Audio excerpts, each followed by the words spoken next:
Ladies and gentlemen, this is the Rockwell podcast, episode 11, I believe, or 12, one of those, with my co-host, Alexander Michael, and we have a very, very, very special guest in the building.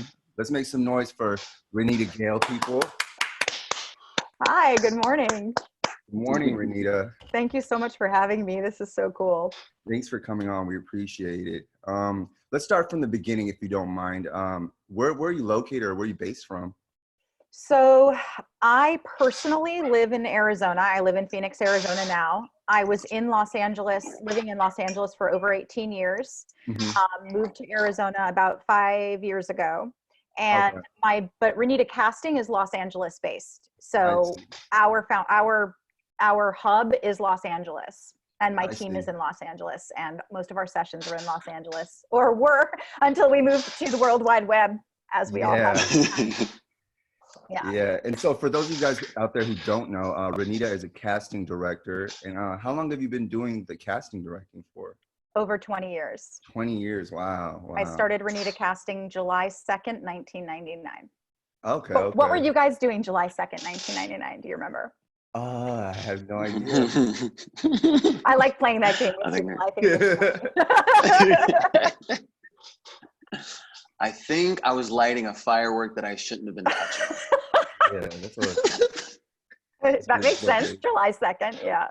Yeah. I think that's what I was doing. I think that I was doing. You and lots of other young men all over America, probably. Yeah, 100. I wanted to ask you, how has like this whole quarantine affected the casting process? Is it like shut down, and are you still getting auditions, or how is it working right now? Yeah, so let me just preface it by saying, so the majority of my casting world for the last 20 years is commercial, branded content, industrial, and I started in music video, and I still do music videos, but not nearly as often as when I started. That's all I did. So that's my world. That's the frame in which I'm speaking in. Not really speaking to the world of television casting or feature film casting, because it's not my day-to-day. Just to preface that for you guys and for the viewers. So up until now, for me personally, things have been at a standstill, pending.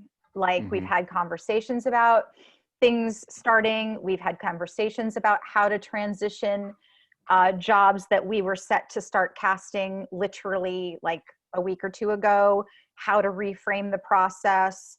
I have one client that I already have been doing mostly self-tape casting for several years, that we're just talking about that and how that's going to continue in terms of the change in how they're going to shoot.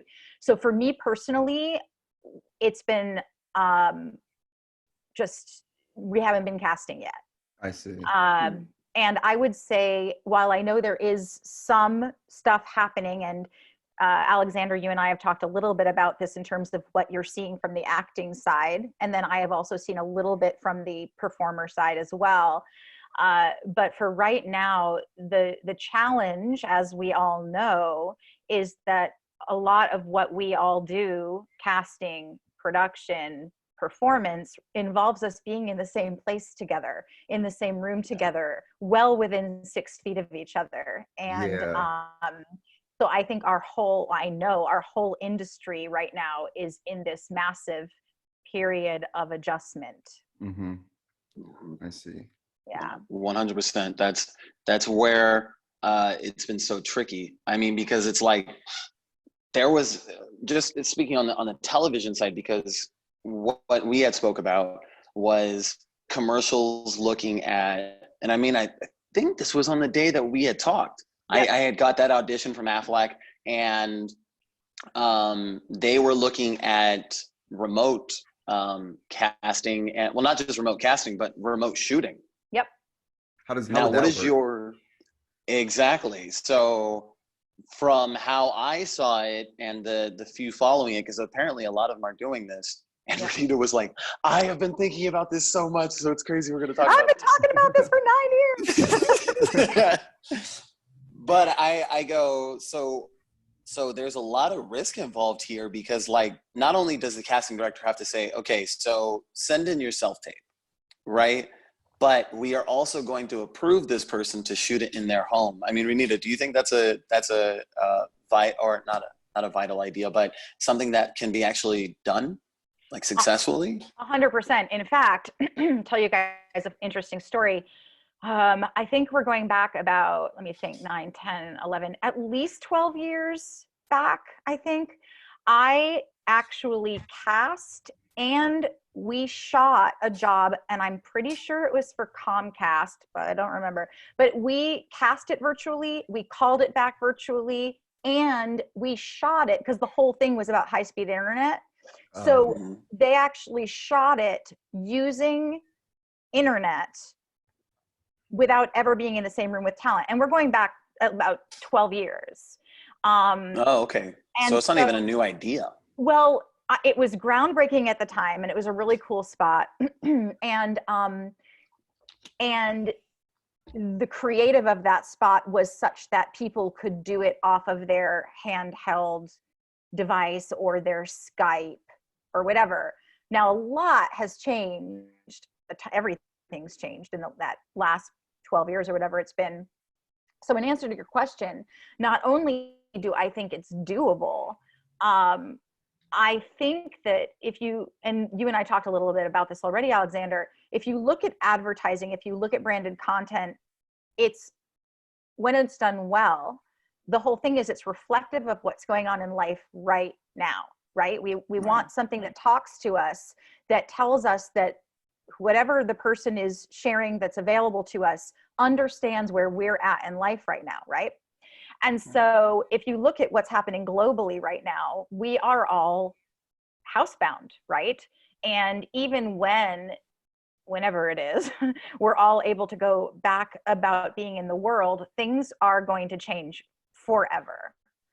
There are things you think? Like, oh, this, absolutely. really? Absolutely. And I mean, yes. And if you just look at this topic of auditioning and performing, I think that we're going to see like the face of a lot of advertising change, where ad agencies and creatives are writing content to be able to shoot it in the environment we have available to us, which is this environment. So I don't know about you, but as I've been watching any television, any advertising, I'm already seeing new voiceovers over previously shot visuals. I noticed that as well. If Just you're to relate to what's going on right now. Yeah. I mean, if you're listening closely to the communication of the VO, they've rewritten it to be, for now, things that you never would have said in an advertisement a month ago are being said now to sell things. Yeah. And also, and then as you're already seeing, breakdowns are coming out, projects are coming out where the creative is, how do we ship somebody technology, or how do we have them shoot their commercial just like this? Yeah. Like what we're doing. So like, there's always good, I think, found in the bad. I think what you're saying is pretty interesting. Like, people are probably going to be more creative, and I think the job of Hollywood and everybody is finding like low cost ways to be creative and put out content. And I think that's what's going on right now. That's what it seems like. I want to ask you a couple other questions. So like, I know like everybody in Hollywood, or like when they pursue movies and acting and things like that, they start with commercials. And have you seen like, is that what the normal trajectory you would see for people who are pursuing like acting and things like that? Do you see that for the most part? They start with commercials and they move on to other. Have you seen anybody in particular through your casting or anything like that who would go on from commercials to movies and things like that? Oh yeah, that's a fun question. Well, I think that's a conversation that's also changed a lot over the last 20 years. And I think that, I don't know that someone necessarily says, I'm going to LA, and I'm using LA as my example because it's my market, right? Like, I'm going to LA, I really want to be a movie star, but I'm definitely going to do commercials. I think there was a time when people did commercials and it was sort of like let's not talk about that I do commercials, right? Like, let's not talk about that because it's not respectable acting work. But that really has totally transformed because Yeah. everything is branded content now. So my answer is, so my fun stories, what's that game that's going around Facebook right now? Like 10 people you've met and not one of them's a lie, like that. I'm just, so, but I cast Simon Helberg, who most people know from The Big Bang Theory, Oh, okay. in a set of Sprite commercials, directed by the amazing Steven Shida. And we did those, my goodness, probably 17 or 16 years ago. And it was one of the first things, I'd never met him before, was one of the first things I'd ever seen him do. And so he's one that went on to big stuff. Another person who I started auditioning and putting in commercials, Kate Micucci, who's a dear friend of mine. I love her so much. Wow. Okay. I'm trying to think. I put a lot of people in music videos back when I first started, before I started casting commercials, either people who already had a name for themselves in the independent film or film world, or people who were not on radar yet. I'm trying to think of the other people who you know from commercials first. Oh, Michaela Watkins, who I love, also put her in at least one or two spots years ago. Nat Faxon. These are all the people that you used to come in for me, weekly. Audition for you? Yeah, and a lot of them turned into really great friends as well. Adam Tomei, great friend of mine. I love him.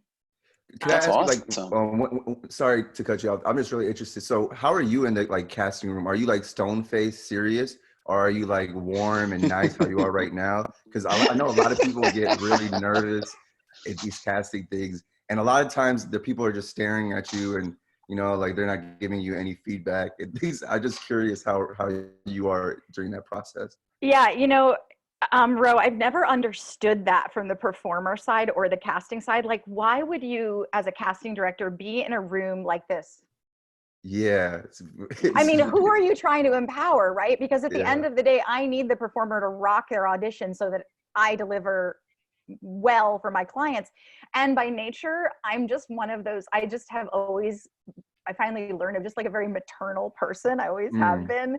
And so it's like every actor that ever comes in the room for me, I'm like a little bit of mommy. I'm always just there, wanting them to do their best. And, Oh, that's and nice. even when I'm stressed and even when I'm crazy busy, which is a lot, I guess if I always try to put I always send a little love vibration to every person that comes in the room, even when it's not that purposeful, but honestly, a lot of the time it's purposeful. And I want to just give a shout out to my team, everyone who's worked with me over the last 20 plus years, because there have been a lot of amazing people who've been part of Team RENITA casting, and my present team of my main team members, Jenny Curtis and Fred Warner. And one thing that I take great pride in is that when people walk into a RENITA casting audition space, they're walking into love.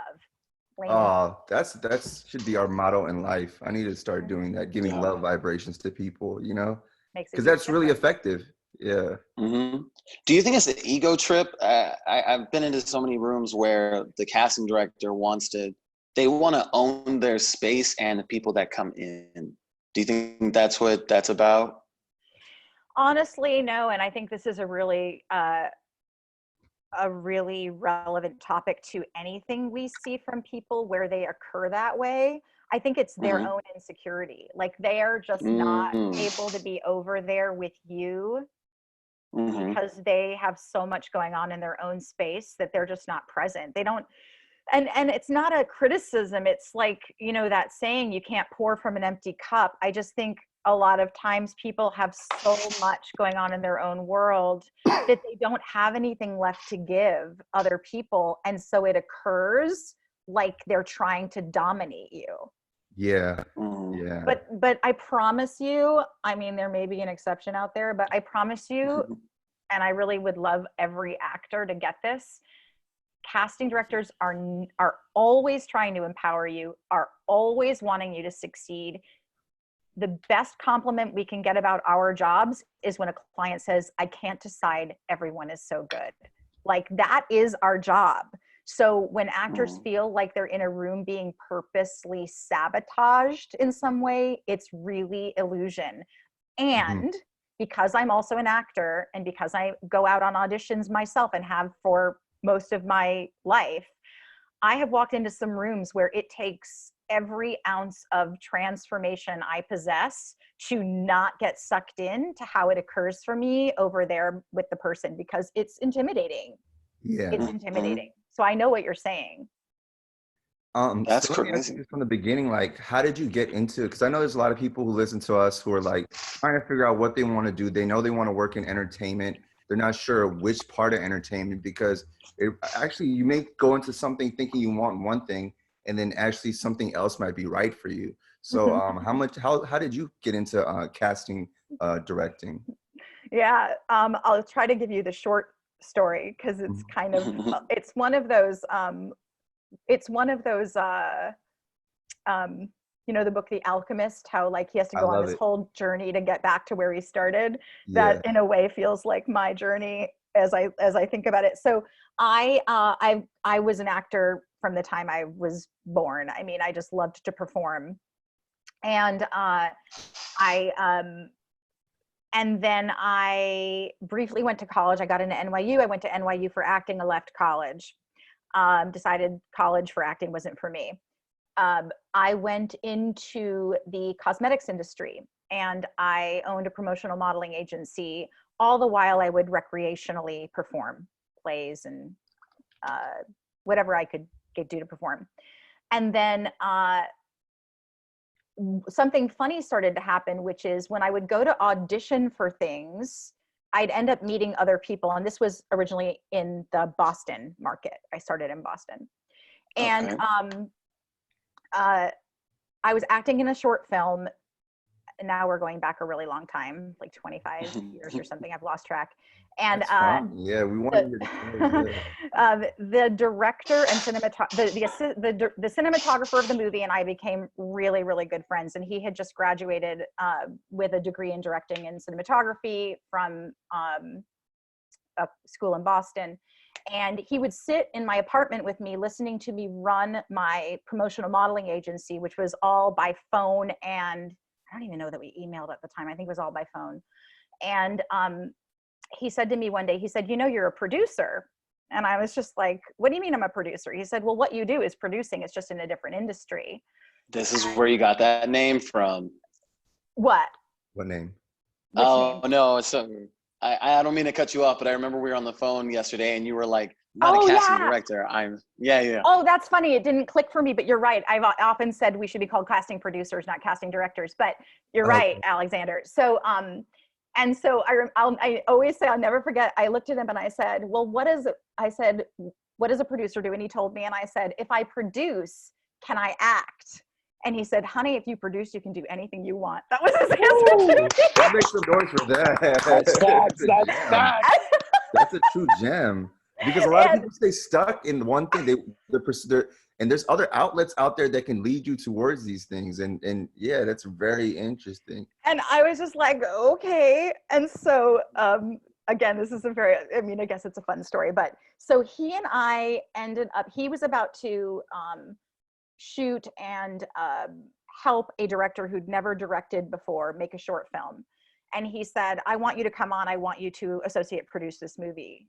And so he had me go to lunch with him and the director, and I left lunch with a producing job.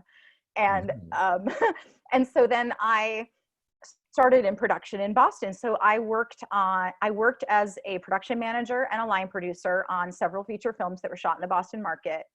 And then every time you say that, I get hungry, by the way, because Boston market.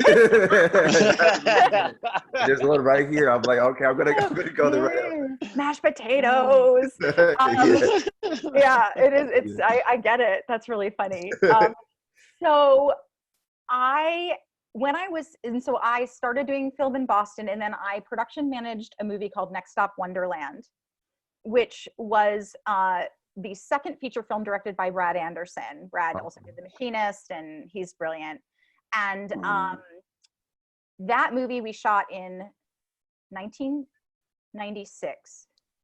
And we ended up going to Sundance. And then the movie sold at Sundance in 1990. I've lost track, maybe 98 or 99. I've lost track. But whenever it sold, it was an unprecedented deal. Were you a part of that, like selling it, or did No, I had nothing to do with the sales negotiations, but I was there in support of the film. That's impressive though. Yeah. And it was amazing to be there. And if you've never seen Next Stop Wonderland, it's such a sweet, and the cast, Hope Davis, John Benjamin. John Benjamin, I love John Benjamin. Oh, John Benjamin, and he's hilarious in it. So anyway, I'm at Sundance and there's all this happening, and I meanwhile was producing music videos and commercials in Boston, because this person I told you about, this director, his name is Life, and I had become business partners. And so we're doing all this, and then there's a lot going on with success around Next Stop Wonderland. And some friends said to me, if you've ever in your life thought about moving to LA, this is the time. And so I decided to move to Los Angeles, is the short version of that. And everything fell into place. It was like I said, universe, I think I want to go to LA. And the universe was like, here's a job, here's a place to live, here's a car, the universe was like, wow. Wow. And then I got here and I worked in production for my first year here. And then, but here's the thing, anytime I worked in production, because I was an actor, all I ever wanted to do was play with the actors. So in addition to doing all my other production duties, they needed someone to go liaise with one of the cast members for anything. And I'm like, I'll do it. Or, we needed to come up with this for this scene with this person. I'll be like, oh, here's my idea. I just loved it. And so you would say, like, not to cut you off, sorry, but continue. I just say your people skills probably really helped you out a lot, like in maneuvering through this industry, right? Like just you being a personable person and liking people, that probably helped you out a lot, right? Yeah, I don't know if I've ever really thought of it in those exact terms, Ro, but I think that's true. I really do like people, and I really love connecting with people. I see.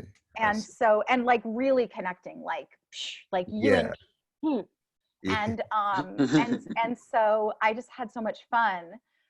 So long story forever, as my friend says, I ended up doing all this casting kind of as a voluntary auxiliary thing to production when I first got here.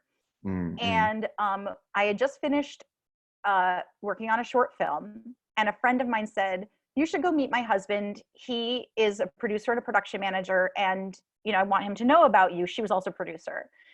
And it just so happened I had just finished casting this little industrial for Mattel. As part of my production job, I also cast it. And I went to set, and I met this producer and handed him a resume full of production experience. And I look over, and it was like a Nickelodeon set we were on. So I went to set to meet him. And I look over, and there's a kid I had just put in the Mattel thing the day or two before on the Nickelodeon set. And I'm like, oh, there's that kid I just cast in this thing. He's so good, he works more than most actors in LA. This is great.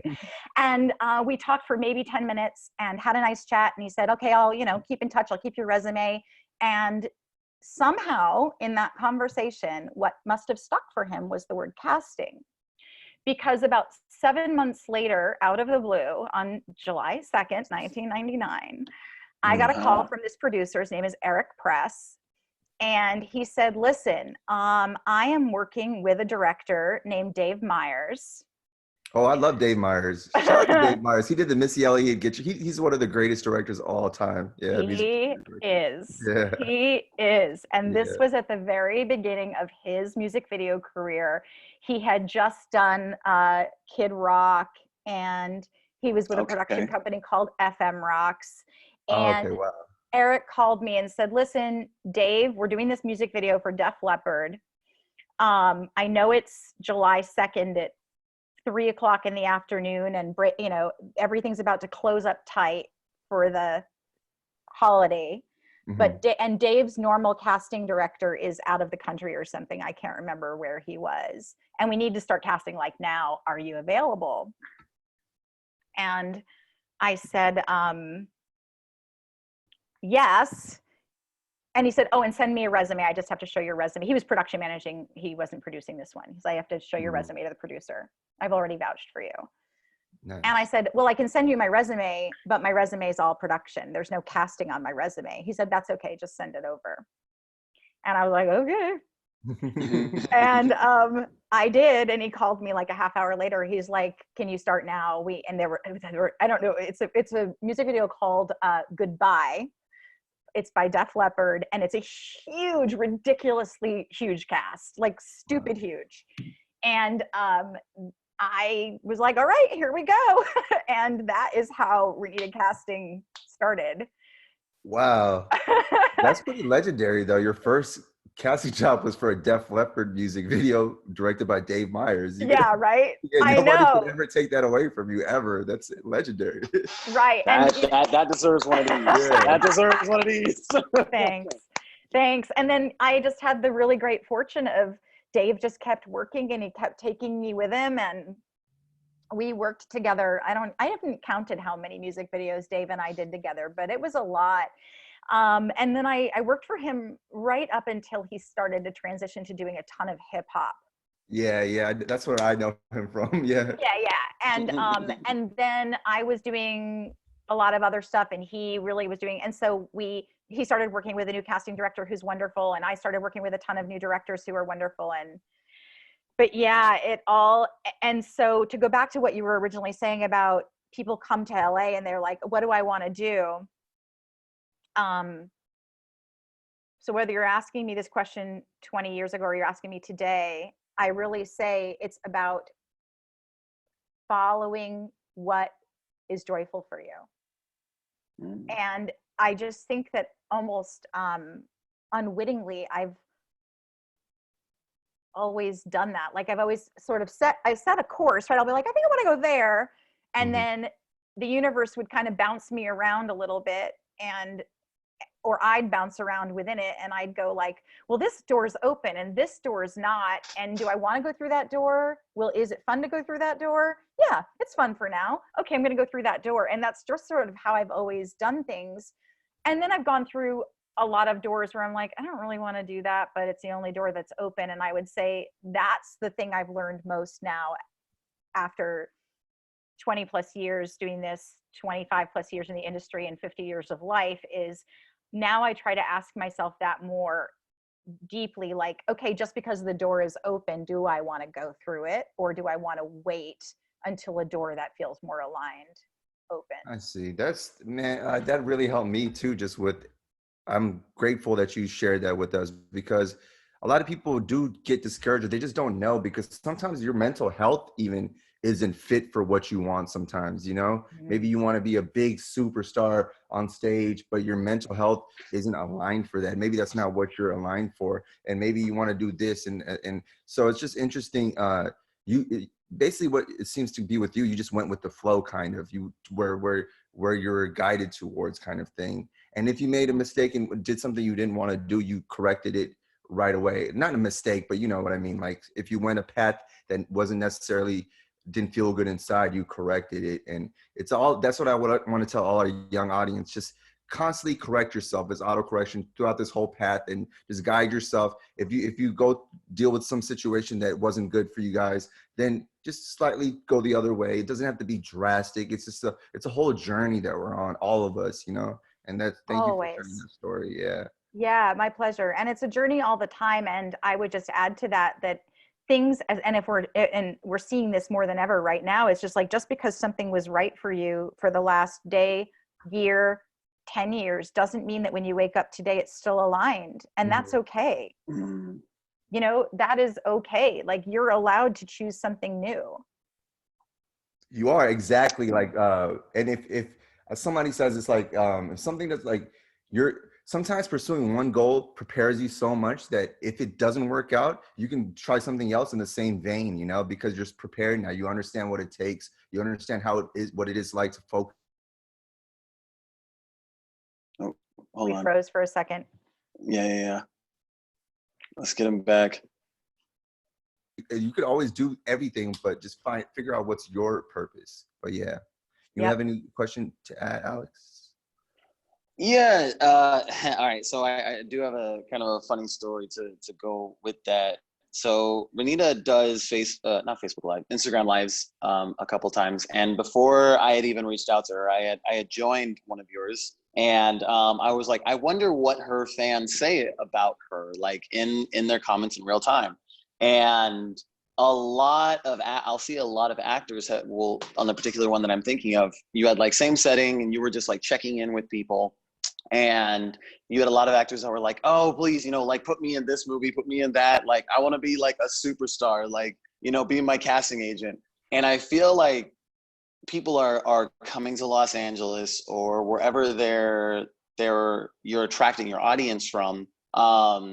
They have what they think that they want in place. And I think what you said was so powerful about being okay with making a transition.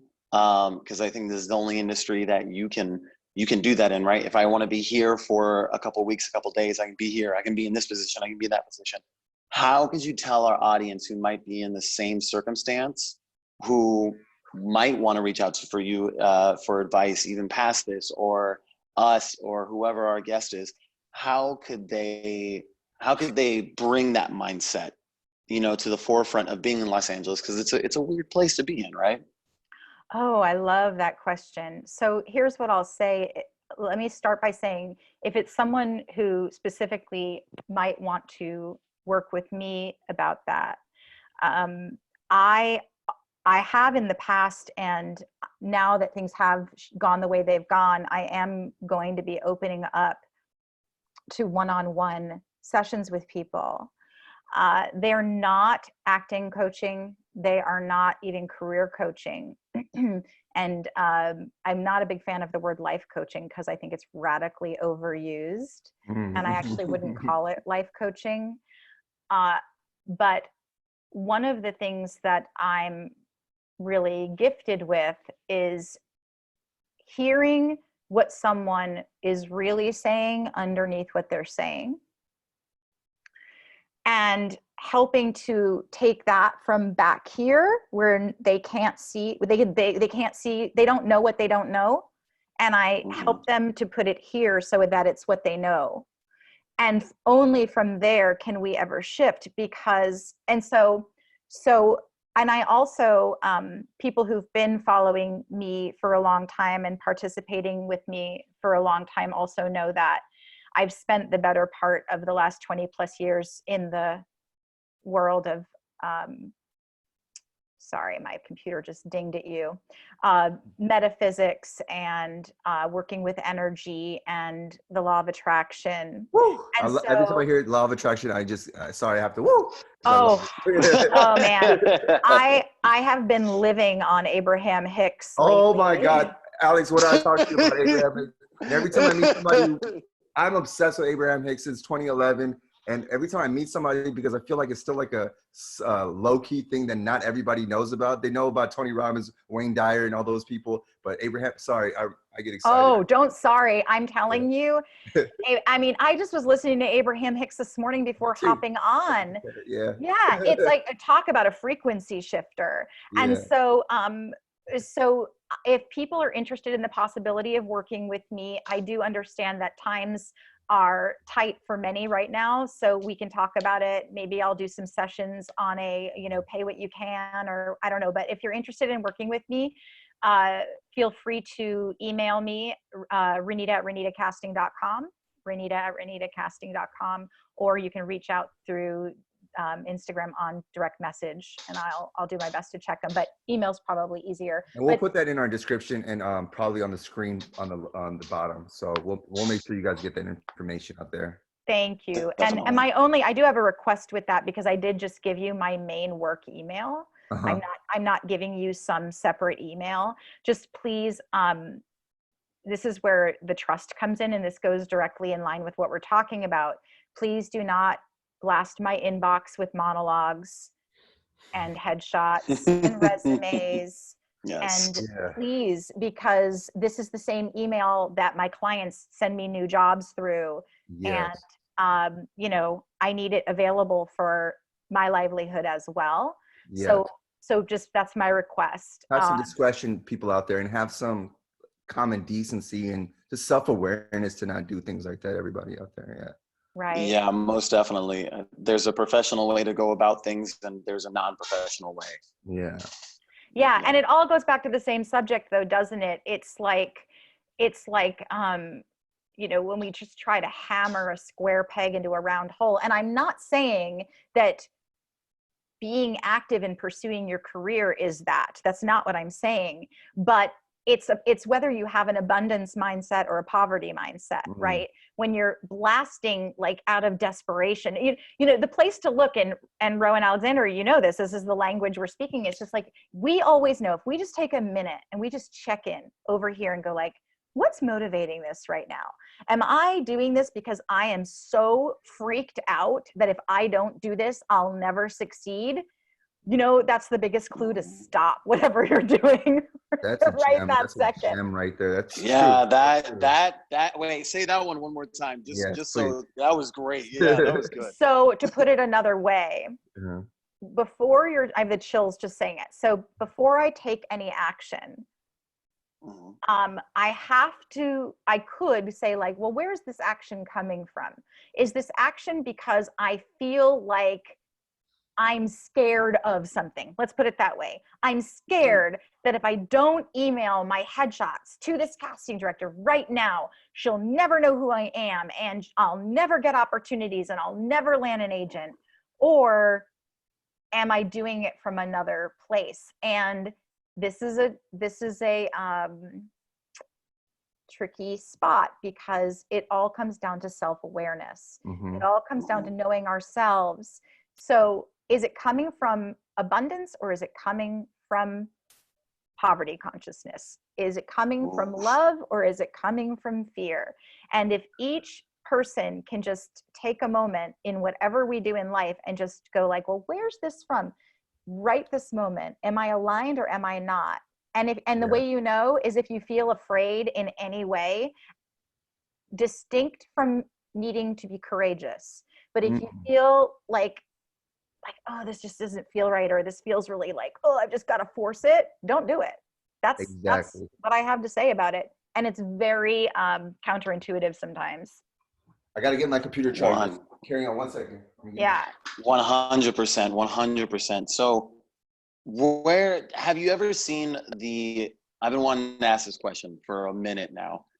Have you seen anywhere at one point where your artistry and let's call it your producing, do not meet, even in your day-to-day life? Like if you were going to go out for an audition, or if you were going to go out and do your own project where you're the face of it and you still had to cast at the same time, have you ever seen conflict there?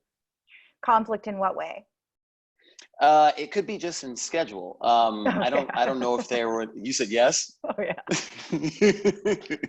Okay. Yeah. Go ahead and talk about that, because I don't think there would be conflict of interest, or would there?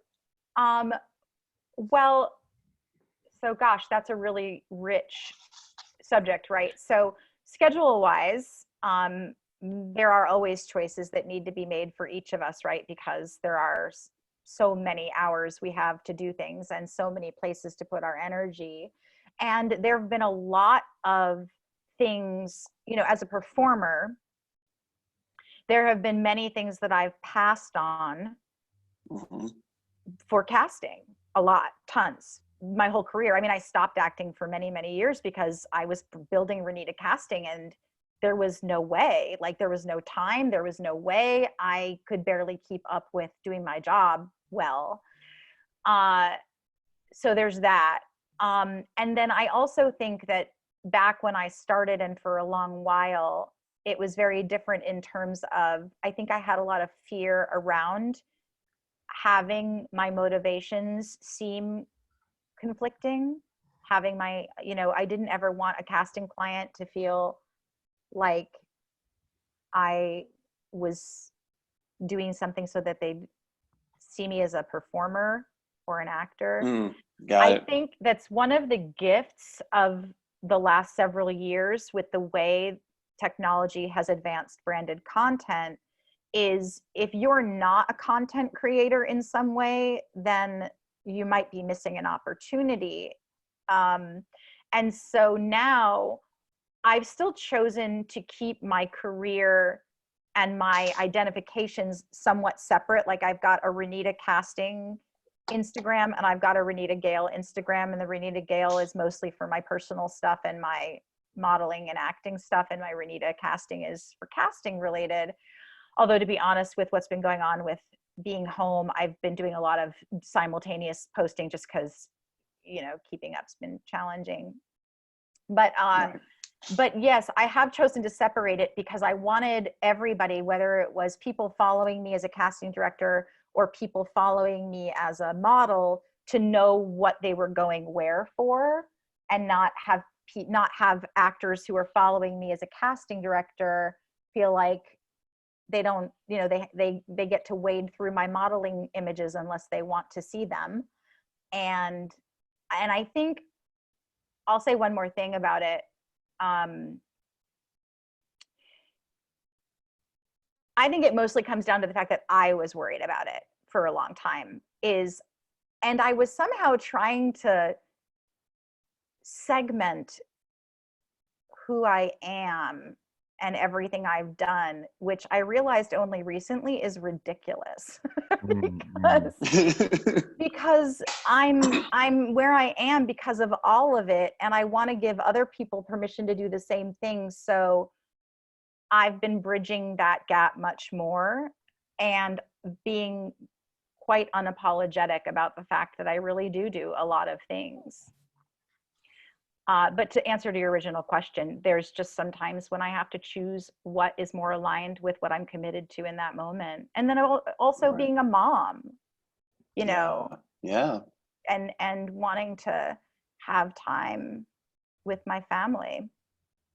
It's difficult for everybody, I feel like, in Hollywood to balance those two things, as family and work, because we're not on regular 9-to-5 schedules, and sometimes duty calls. Like sometimes you just have to, and especially for females, I've noticed like that's, for males it's okay because in society standards it's okay if a male goes out on Monday night, Tuesday night to go handle some business, because that's what we're trained to think is. But when a female does that, it's oh, she needs to be at home with her kids. But you know, sometimes it just goes either way, and you have to work that out with your partner and things like that. And that's going to lead me to my next question.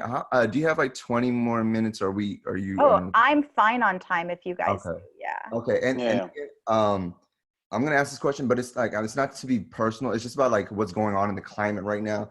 I'm just curious because I think, is she our first? No, she's our second female guest. One of our, we have like a 3 female, your third female guest. Anyways, but yeah, I want to ask about have you dealt with what's going on right now in the industry with the Me Too, especially in modeling and in casting and working around in He Hollywood? gonna bring that up. I just want Okay. to touch upon it because I just want to see if you have any stories to help our female listeners who are pursuing this and trying to maneuver in a way and it's tough for females, you know, like they have to. This is true. Yeah. It's not fair, and I want to see if you have any advice for them, and if you had any experience dealing with that kind of stuff. Yeah, man, just talking about it's like, it's so funny. And I'm not saying it's triggering, like I don't want to talk about it. I'm just saying like it's, I think for many people, but maybe especially women, like it's just, if you allow yourself to get present to the whole subject of the Me Too movement and what's gone on, we've all in some way dealt with it. And you talk about it, and I just think back over, like, let's just take 20 years of casting, and I've had a ton come up for me in the last little bit, especially with, you know, the Weinstein case going forefront. And I mean, the truth is that I got so used to the dynamics of what's the word I'm looking for? I got so used to the disparity and the dynamic of being looked at as I don't know the right Less than? word. What's that? I said less than. Well, not even less than, just the way women have had to put up with stuff. I don't know a more eloquent or elegant way to put it, but the way that I felt like I had to be with so many, I mean, a lot, like not a lot, let me take that back. There have been some directors I've worked with, some male directors, and when I think back to the way that I felt like I had to interact with them in order to. That's a key word. Sorry to really, and continue, please. No. Where you say I had to interact, that's the key word. I want people, the males out there who are just ignorant or defying and just saying this thing does not exist. She just said the word I had to interact. So, okay, maybe it seems like the person is playing along, but people have to feel like that because otherwise they won't go to the next meeting. They won't be able to go to the next project because they have to feel that, and it's something that needs to stop. And I'll let you continue, and then we'll. No, but it's great, and it's like I felt like I needed to, and I think that's the thing. It's like, did I need to? I don't know. Did I feel like I had no other choice, or like my entire livelihood, or at times maybe even my life was at stake? Yeah. And I lost my voice a lot over the years, which was always very confusing to me. I've been a pretty powerful woman through most of my career. But when it came to the dynamic of being a woman outside of my career, but in my career, does that make sense? Yes. I acted and behaved and spoke and reacted very differently. And my point is, it's been so woven into the fabric of social dynamics for so long that it's not like I was doing it going like, I'm doing this thing and I'm allowing my voice to be silenced and I'm feeling like I need to be kittenish in relation to this person to be liked and work with them again. It wasn't conscious like that. It was like, it was so built into how I was raised and how, does that make sense? That makes a lot of sense because you're trained to think that like, this is okay, but it's not yet. Right. Or like, just like that's the only, like, that's the only thing that's going to get me noticed. That's the only thing that's going to get me, I don't know. I've definitely had so many. So are you guys hearing my email go off? Let me see if I can get it to, you're not hearing it? Okay, good. No, I'm hearing it. Oh, hang on. Now I lost you. How did I do that? Uh-oh. We still got you. Yeah, you have me. How do I get back there? 1 second. No. Are you on a Mac? Yeah. Go ahead and put 2 fingers over your mouse key. Yeah. And swipe either left to right if you're in full screen. Yeah. No, there we go. Okay, thank you.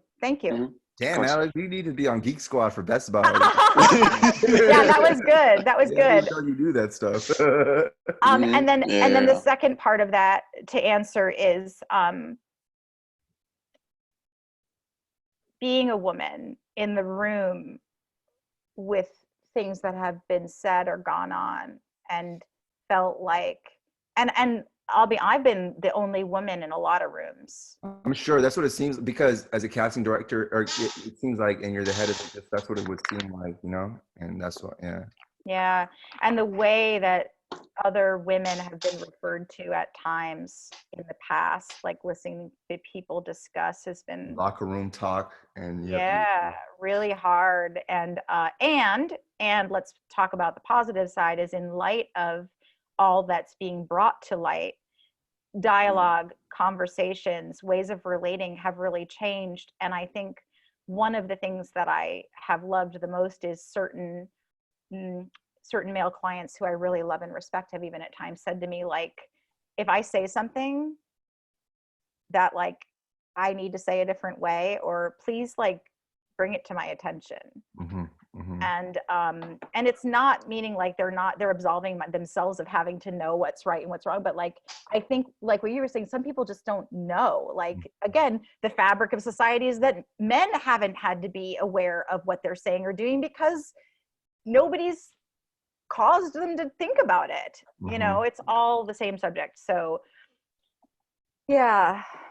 Yeah, I was gonna ask you that too. Like, I was gonna ask you, has this like impact really been changed? Because I'm not in it as much as you are, like in the industry, like with those circles. And I've always wondered, I was like, what if, okay, we see it on TV and people are learning, quote unquote, but what if nothing's really changing in these rooms? What if it's still the same thing going on, but there's more NDAs being signed and this and that? You know, like, have you noticed? You just said that you did notice people are asking, but so you're saying there has been a big change in the way people do things. Oh, there's been a big change across the board, and it's everywhere. It's from the way that an initial conversation is had with me about a project, the words that are being used to describe characters, directions that are being given, adjectives that are being used. And then also, just to go right with it, another thing that I really love is the massive shift that's now taking place regarding conversations around gender identity and things like that, where there's a lot more clarification and also what's the word,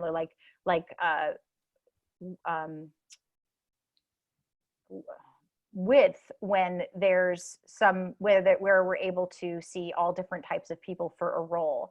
Like some roles don't come through anymore saying male, female.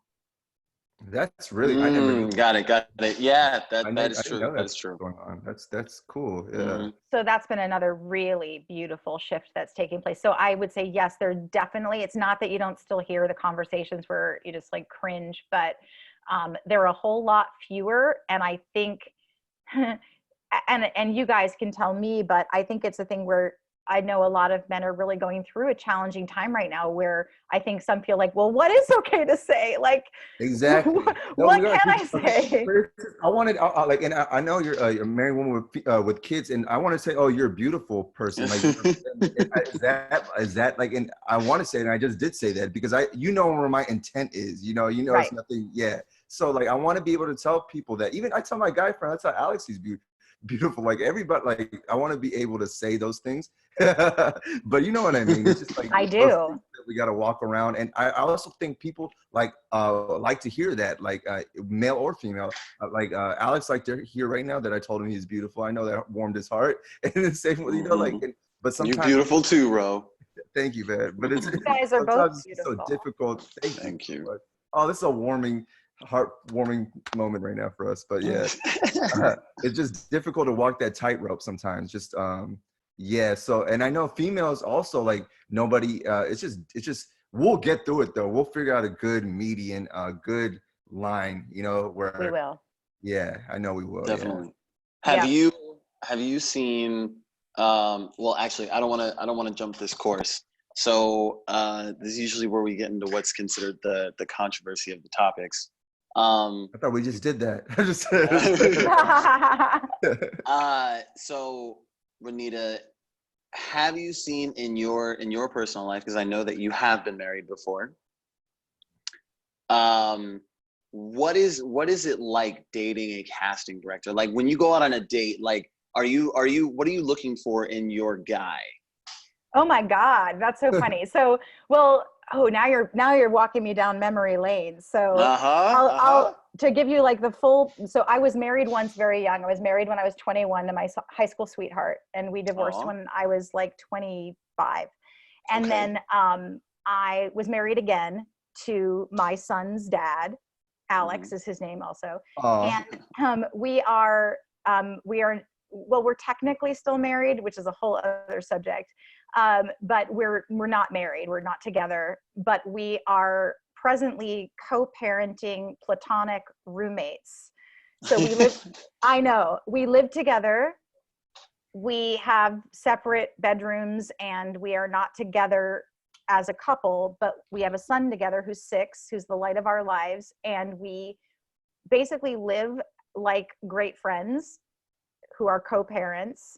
And we've been doing that for a while, and how we got here is a whole other podcast, I think. But the funny thing is, I was finally getting ready to go get my own place again, like a month and a half ago. And I actually put in an offer to buy a condo, and I didn't get it. And every day I thank my lucky stars because of everything that's gone on with this quarantine and with business and everything. So we're still living together, and now we've been quarantined together for, I think we're going on day That's 30. interesting. Yeah. Oh, okay. There's Okay. a show called Living Together as Friends that came out like 2 years ago with who's this girl that played Pam Beasley? Jenna Fisher, Bobby Lee was in that show. And it's about that whole situation. This happens a lot more often than a lot of people think in just society, that's what happens, living together as friends, because once you break up, it's not always, you can't just find another place that quickly, and you just have to figure out how to make it work. And continue. Sorry, I just wanted to let that. No, yeah. And it's, I will say that when we separated in August of 2018, we moved into separate homes finally. And then some things happened almost exactly a year later. And within a moment, I decided that I was going to sell that house. And I came to stay with Alex, and, our son was going back and forth. But I came to stay with them because I needed to. I had a crime occur on my property, and it was a really scary ordeal. And I remember you telling me about that. And so I went to stay with Alex, as he was just like, just come and take my bedroom and we'll figure it out. And a week turned into a month, and then, I think Ro's frozen. Ro, are you there? Oh, Ro, you still here? We'll wait till he gets back. Continue on speaking though. Okay. And so anyway, it just started to really work. But I can honestly say that we could never have gone from the point where we separated and started living separately to what we do now. Like, we were not friends.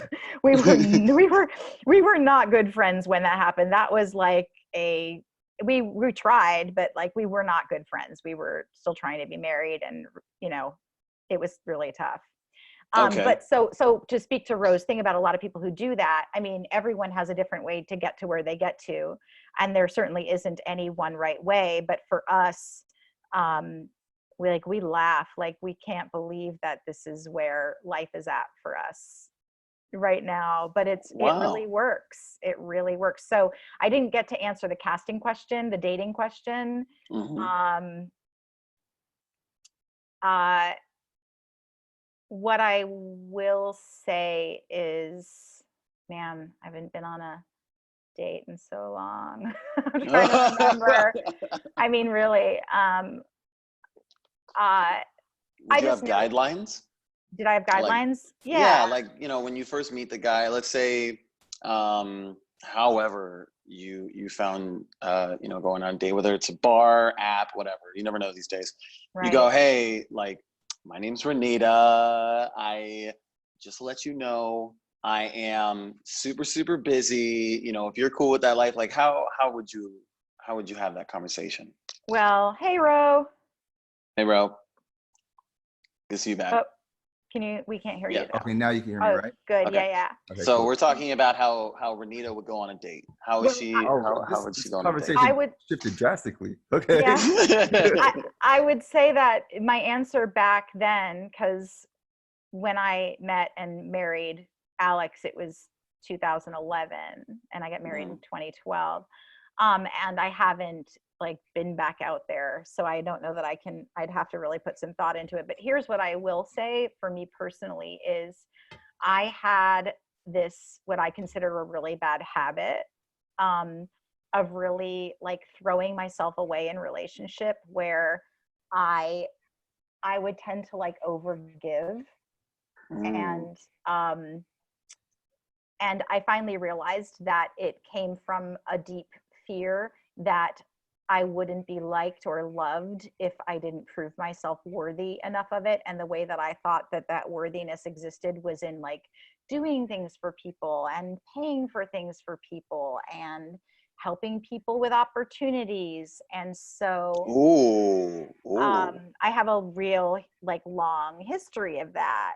And so I think that for me now, if I were to look at going into the world of dating, I don't know how to put it well, I'll put it as nicely as I can. It's like it's a check for myself. It's a check and balances for myself. Like, oh, am I over giving? Am I meeting someone who in any way is sort of seeming like they need or want something from me from the get-go?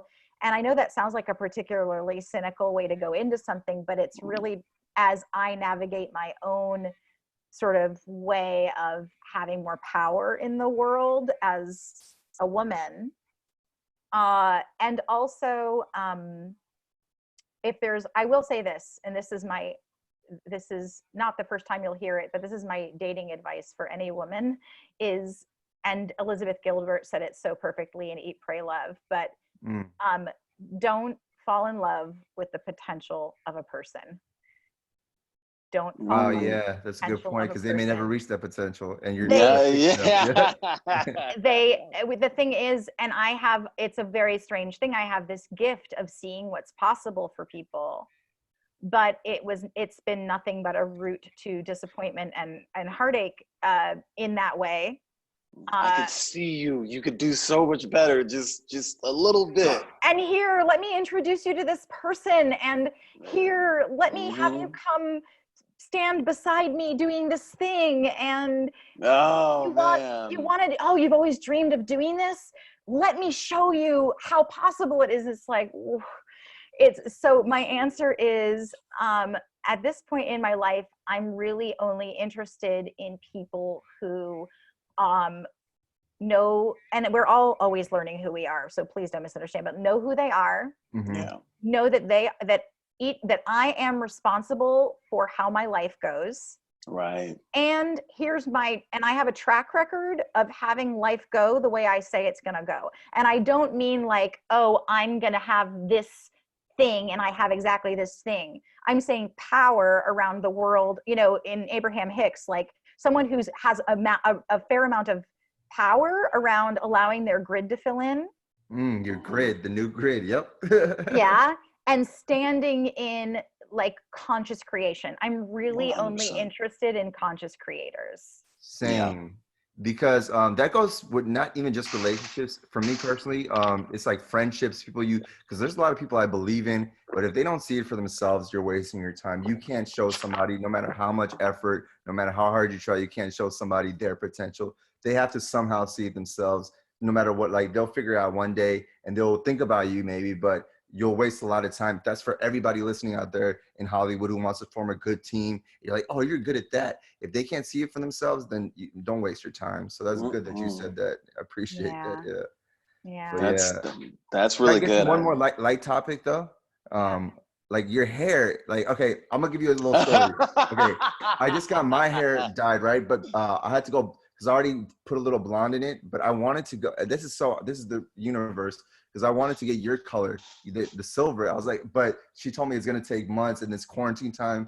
Like, I was already risking my life. This is right before the lockdown was really good. So I went to slide down the street. So your hair is beautiful, if you don't mind me saying.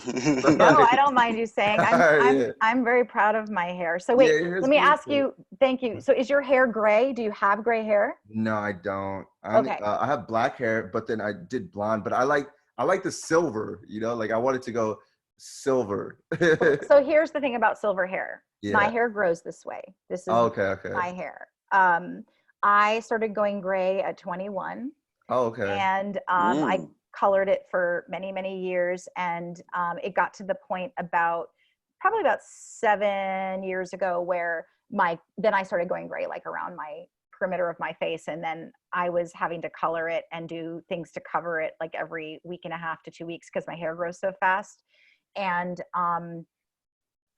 3 years ago, almost exactly 3 years ago, I got really inspired. Actually, there are a few people who really inspired me, and they were on Instagram, people who I followed who stopped resisting what Mother Nature was doing, or how they really were, like just real radical self-acceptance. And it had something click for me around how much energy I was wasting trying to cover my gray hair. And so I decided to grow it in.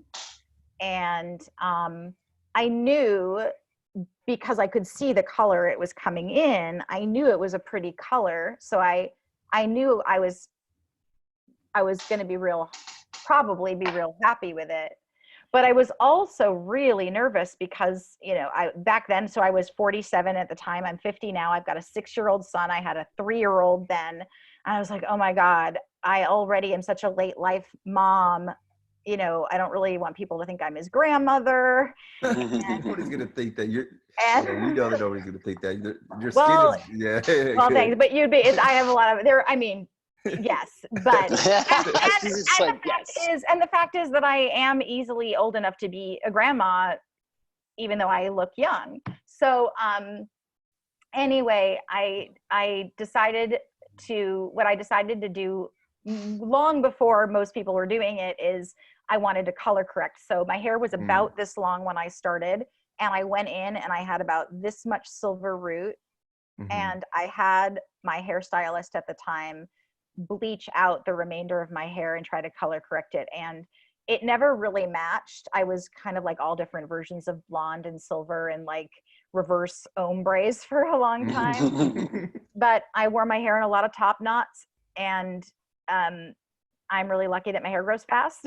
And by the time it got to, we were going about 2 years ago, it got to about here, and then I cut it off, and then now I've been growing it back out since. So at this point, this is all me. This is all my hair. Nice. And my answer to you, Ro, is the thing is that bleaching it out and color correcting it to try to get it to be silver is really hard, because they told me silver is the absence of color, and it's like you might get it for the first 2 days of your color, and then it's going to start to oxidize and look yellow, and it's tough. So yeah, like Joey Tribbiani, he deals with the same. Not Joey Tribbiani. What's his real name? Matt LeBlanc. Like he said the same thing. Like right when he was 21, his hair was being gray, and like he felt so much relief after Friends was done that he can just let it grow. And then he's a silver fox. They should make the term silver fox for males and females. You're a silver fox. Let's make some noise for that real quick. Silver fox. Thanks.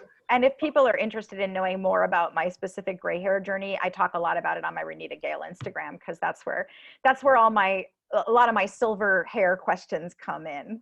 Okay, yeah, at Renita Gail, right? Correct. At Renita Gail, yeah. Cool. GALE. Gotcha. Nice. Yeah. Any more questions, Alex? You know what? I think that's good. I mean, Renita, you've been such a great guest, and I mean, you have so much experience in this industry, and I don't even want to say experience. I really just want to say wisdom, because from the time that you started till now to opening yourself up, you want to know what? I think there's one final one. If our listeners don't know who you are at this point, who is Renita Gail? Ooh. If your listeners don't know who I am at this point, well, so here's what I'll say is the stuff that you can answer on your own, you can do by Googling that. You can look me up as a casting director. You can read my bio. You can go to my website. You can look at my Instagrams. You can see my modeling stuff. You can learn a lot about me that way. So I'm not going to answer any of that, because that's actually not who I am. That's what I've done.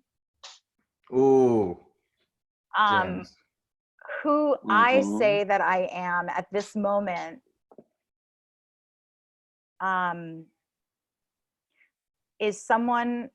I'm committed to each and every person going through life now more than ever with peace of mind. And I'm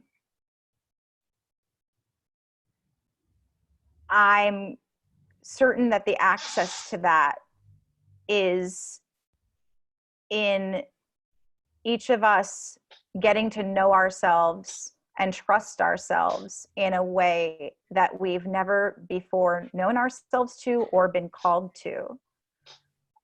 And so who I am is someone who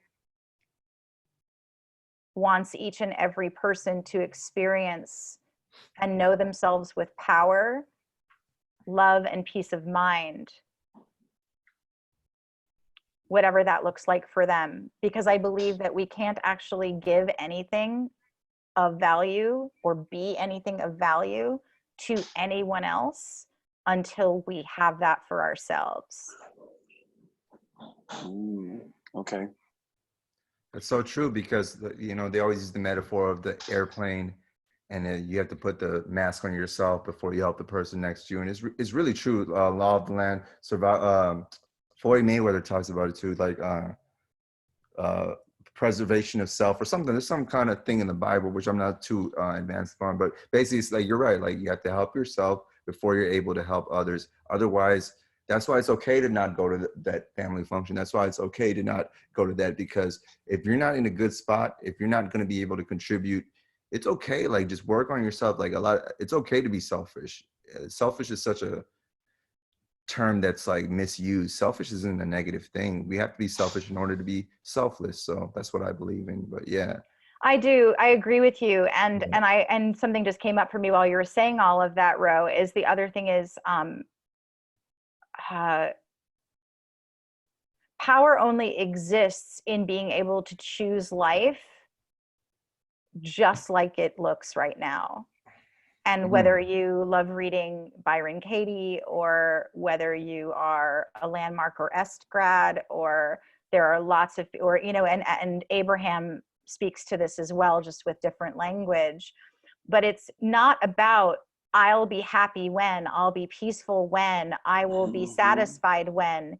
It's, this is what's happening right now, and I choose peace, I choose happiness, I choose love, I choose satisfaction. And that sounds so like, oh, that sounds nice. How do we do that when we're deeply confronted? And sometimes the answer is, I don't know.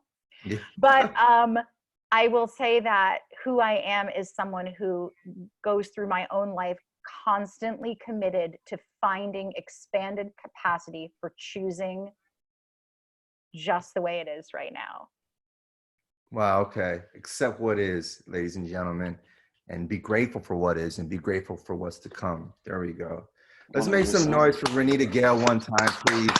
She's been one of my greatest guests and one of my most purest and positive guests we've had on the show. And thank you so much for 100%. spending your afternoon with us. Thank you for having me. I can't believe how fast the time went by. I And know. you guys are so great to talk to. It's been my honor and privilege. Thank you so much. Thank you. We appreciate that. All right, one more time, Renita. Go ahead and shout out all your handles where people can find you. Great. So Instagram, Renita Casting, RENITA CASTING. Instagram, Ronita Gail, RENITA GALE. RenitaCasting.com. Those are the three main places you'll see me most often. And again, you guys, please don't bombard her with stuff. If you come at people with a sense of desperation, they can feel it. So be confident. Send one email, if that. Send quality emails. Don't bombard her, please. There's the master over here. She's gonna read through all your fake stuff. She'll know what's real. Yeah. Or she won't even read through it. If she gets 5 emails from you, you're done. That one email that was good, she won't even see now. So yeah, that's true. Yeah. Okay. All right. Thank you all, you guys. So much. Have a beautiful day. You too. We'll talk to you soon, okay? I look forward to it. Bye for now. Alex, stay on real quick. Mm-hmm. You still on? Oh, let's see the picture. All right, there you go. How'd you feel about that? This one was good. Okay. Renita is fantastic. Anyone who I've ever gone to and kind of asked a brief of who she is before this show, nothing but positive reviews, man. Right? Nothing but positive reviews. There's a light in our lives right now. She's very, and I was just really impressed by her whole, she enlightened us on a bunch of subjects, especially for females out there, like how to maneuver in Hollywood, how to deal with certain situations, how to maneuver in life in general when something's like, when you're going down a path. She's a casting director, casting producer, like things like that. So I don't know. That was a great guest, Alex. Appreciate you bringing her on. Of course. Yeah. How did you feel going forward? Was there anything that you learned from her? there's a lot that I learned from her. It's more about longevity. It's more.